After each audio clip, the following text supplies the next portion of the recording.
Welcome to ఉదయం news. వైజాగ్లో TCS కార్యకలాపాలు 2 నెలలలో ప్రారంభమవుతాయి. దీని శాశ్వత క్యాంపస్ ఏర్పాటుకు భూ అన్వేషణ జరుగుతోంది. కాగ్నిజెంట్ ఏర్పాటులపై త్వరలో ప్రకటన వస్తుంది. ఏడాదిలో రాష్ట్రంలో ఒక్కో ప్రాజెక్టును ఏర్పాటు చేసుకుంటూ వెళ్తామని మంత్రి లోకేష్ తెలిపారు. నేను సూటిగా గౌరవ మాజీ ముఖ్యమంత్రి గారిని, పులివెందుల ఎమ్మెల్యే గారిని ప్రశ్నిస్తున్నాను. 5 సంవత్సరాల్లో మీరు తీసుకొచ్చిన పెట్టుబడులు ఎన్ని గ్రౌండ్ అయినాయి?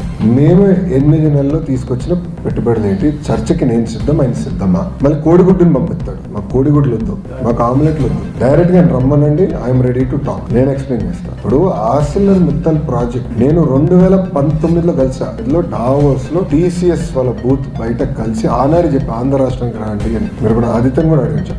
అప్పటి నుంచి ఐ మెయింటైన్ దట్ రిలేషన్ అండి. 5 years I maintain that relationship. NDA ప్రభుత్వ అధికారులకు వచ్చినంటేనే నేను ఫోన్ చేశాను, బాస్ 5 years అయింది, మీరు వేరే రాష్ట్రానికి వెళ్దాం అనుకున్నారు, అక్కడ ఏం అవ్వలేదు, వచ్చేయండి, వేరే రెడీ. ఒక్క జూమ్ కాల్ తో కదిలిందండి ఆ ప్రాజెక్ట్. అక్కడ పారిశ్రామికవేత్తలందరూ నన్ను ఏమడుగుతున్నారు, మీరు గ్యారంటీ ఇస్తారా జగన్మోహన్ రెడ్డి అనే వ్యక్తి మళ్ళీ గెలవడానికి? ఎందుకంటే పీపీఎల్ రద్దు చేశారు, అమర్ రాజా లాంటి కంపెనీని తరిమేశాడు, అనేక కంపెనీలు హెరాస్ చేశారు, సకాలంగా కరెంట్ బిల్లు మన కరెంట్ కూడా అందించలేదు, పవర్ హాలిడేస్ ప్రకటించారు. ఇండస్ట్రీ చాలా నష్టపోయిందండి ఆంధ్ర రాష్ట్రంలో. ఇప్పుడు అదంతా రివైవ్ చేసాక మేము కష్టపడుతున్నాం, బ్రాండ్ రివైవ్ చేసాక కష్టపడుతున్నాం. ఈ రోజు మహారాష్ట్ర మాతో పోటీ పడుతుంది, తెలంగాణ మాతో పోటీ పడుతుంది, తమిళనాడు మాతో పోటీ పడుతుంది.